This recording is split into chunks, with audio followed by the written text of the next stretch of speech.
O ano era 1965. Os carros tinham barbatanas, a televisão era em preto e branco, e o rock começava a transformar tudo. Exatamente há 60 anos, algumas das músicas mais revolucionárias da história tocavam pela primeira vez. Canções que não apenas definiram uma época, mas que ainda vivem na memória coletiva. Hoje vamos revisitar 10 sucessos inesquecíveis que nasceram naquele mágico e turbulento 1965. 10. The Rolling Stones. Eu não consigo nenhuma. Satisfação.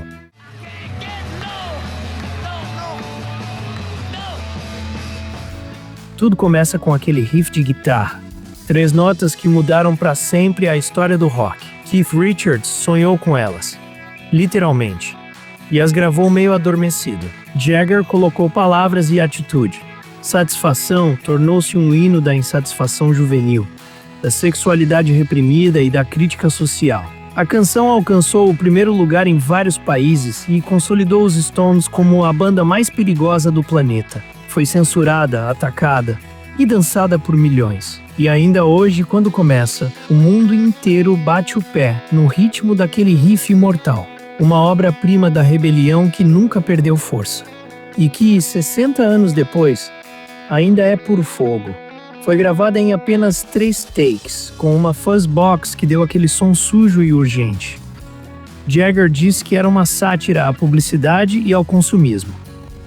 Mas também era um grito de frustração, direto do estômago. A letra falava de uma época de mudanças, de juventude sem rumo, de impulsos reprimidos. E conectou-se com uma geração que não se sentia representada pela música suave dos pais. A música foi proibida em algumas rádios pelo suposto conteúdo sexual, o que a tornou ainda mais popular. Foi o primeiro número 1 dos Stones nos Estados Unidos, e marcou o início de sua fase mais combativa e gloriosa. E Satisfaction não precisa de apresentações, porque quando começa, o mundo todo sabe o que está por vir. É o rugido de uma época, a declaração de guerra contra o sistema. E continua mordendo com a mesma força. 9. The Beatles' Ticket to Ride.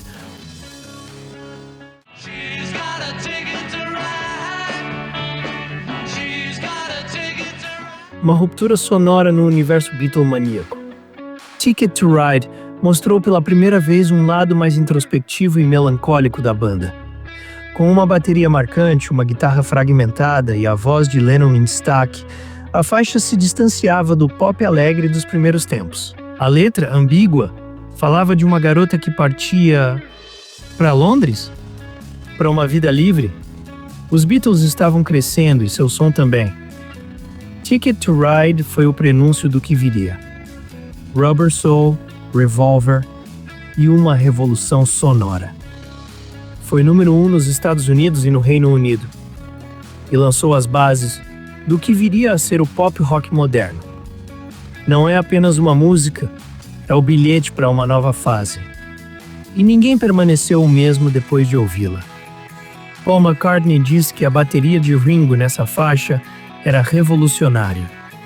E John confessou que foi uma das primeiras músicas em que se sentiu totalmente sincero. Há uma tristeza contida que antecipa a maturidade emocional dos Beatles. Fez parte do filme Help, mas o transcende. Porque Ticket to Ride não fala apenas de uma despedida, fala de crescer. E crescer, como sabemos, dói. Mas se essa música toca ao fundo, a dor vira melodia. E a melancolia a arte. 8. The Who My Generation.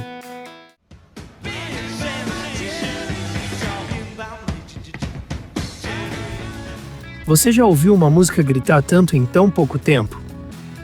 My Generation era pura raiva, energia contida, juventude batendo de frente com o sistema. Com suas icônicas gaguejadas, Pete Townshend e Roger Daltrey canalizavam a frustração de milhões de jovens. Espero morrer antes de envelhecer, cantavam. E embora tenham sobrevivido, essa frase ainda queima. O baixo de John Entwistle virou uma fera solta. E Keith Moon parecia espancar a bateria como se ela lhe devesse dinheiro. Um turbilhão de 2 minutos e meio que definiu o espírito mod. O punk deve tudo a ela. E nós também, Foi proibida por algumas rádios, com medo de ofender pessoas com distúrbios da fala. Mas sua intenção era muito mais poderosa: gritar que ninguém te entende, que os jovens tinham sua própria voz. É uma daquelas faixas que não envelhecem porque nunca foram feitas para agradar. Foram feitas para chacoalhar. E 60 anos depois, ainda conseguem. Sete Bob Dylan como um Rolling Stone.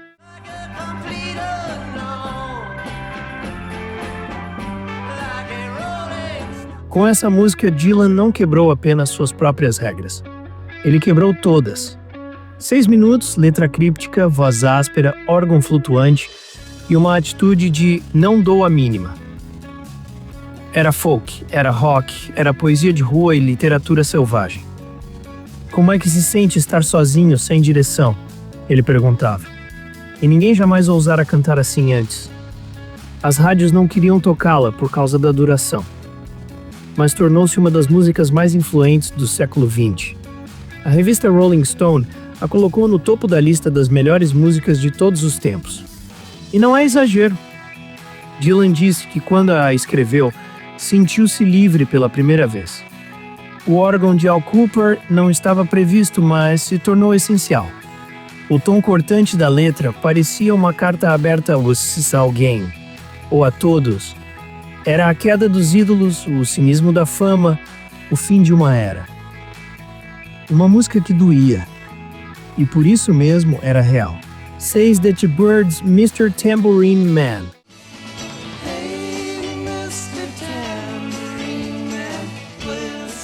Pegaram uma canção de Dylan e a eletrificaram com harmonias celestiais. O Jingle Jangle da guitarra Rickenbacker de Roger McGuinn criou um som completamente novo. Assim nasceu o folk rock. A versão dos Byrds transformou um poema em uma canção pop de 3 minutos. E aquela mistura perfeita de psicodelia primitiva, espiritualidade e melodia marcou um antes e um depois. Chegou ao primeiro lugar nos Estados Unidos e no Reino Unido. Abriu as portas para bandas como Buffalo Springfield e Love. E continua sendo uma das músicas mais bonitas já gravadas. Um sonho transformado em música. 5. Otis Redding Respect.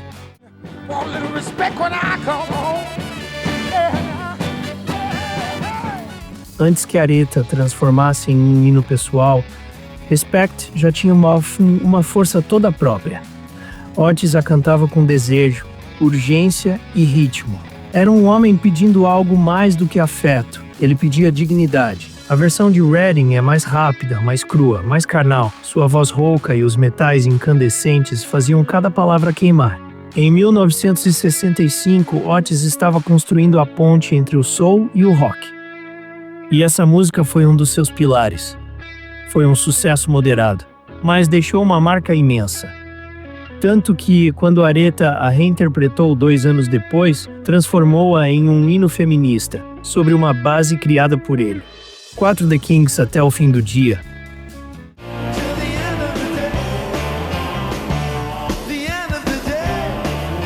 Os Kinks já tinham causado faíscas com You Really Got Me e All Day and All of the Night. Mas Till the End of the Day é um exemplo brilhante de como se pode soar cru e melódico ao mesmo tempo. A guitarra de Dave Davis tem um corte inconfundível. E a voz de Ray, resignada mas enérgica, canta sobre a vida, a rotina e a passagem do tempo. Até o fim do dia não é uma promessa romântica. É uma descrição honesta do momento. A canção captura a angústia cotidiana de viver com pressa sem saber o porquê. Ficou no top 10 no Reino Unido e teve um sucesso razoável nos Estados Unidos, embora menos que outros sucessos da época. Mas para muitos fãs, representa o coração do som dos Kinks. Esse equilíbrio entre angústia juvenil e riffs contagiantes. É o garage rock britânico em estado puro. 3 Sonny Cher, I Got You Babe.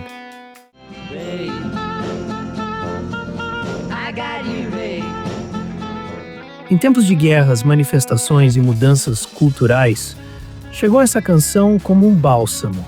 Eu Tenho Você, Babe é uma declaração simples, mas poderosa. Não importa o que aconteça, eu tenho você. A fórmula funcionou. O estilo folk pop deles, o contraste das vozes, o arranjo orquestral. A canção chegou ao primeiro lugar nos Estados Unidos e no Reino Unido, e transformou o casal em ícones instantâneos. Mas além dos penteados e dos programas de TV, essa música tem alma. Sua simplicidade é a sua força. Dizem que foi escrita por Sony em 20 minutos e gravada com músicos de estúdio que mais tarde fariam parte do The Wrecking Crew. 2. The Righteous Brothers Unchained Melody.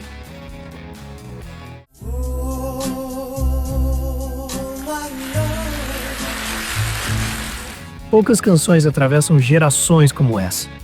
A versão de Bobby Hatfield, gravada em 1965, é, para muitos, a versão definitiva. Sua voz alcança notas impossíveis, sem perder emoção. É uma canção de espera, de desejo contido, de amor que se estende no tempo. Fazia parte de um filme esquecido chamado Unchained, mas seu legado foi exatamente o oposto. Décadas depois, Ghost a transformou em um símbolo romântico global. Mas já em 1965 era um terremoto emocional. Phil Spector produziu a canção, embora na verdade não quisesse lançá-la como single. E o mundo o desobedeceu. Foi um sucesso estrondoso. Um Sam the Sham the Pharaohs Wooly Bully.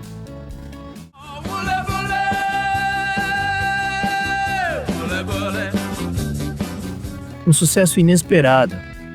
Ritmo contagiante, letra sem sentido, nome bizarro. E mesmo assim, foi a música mais vendida de 1965 nos Estados Unidos. Wooly Bully não buscava profundidade. Queria te fazer dançar. E conseguiu.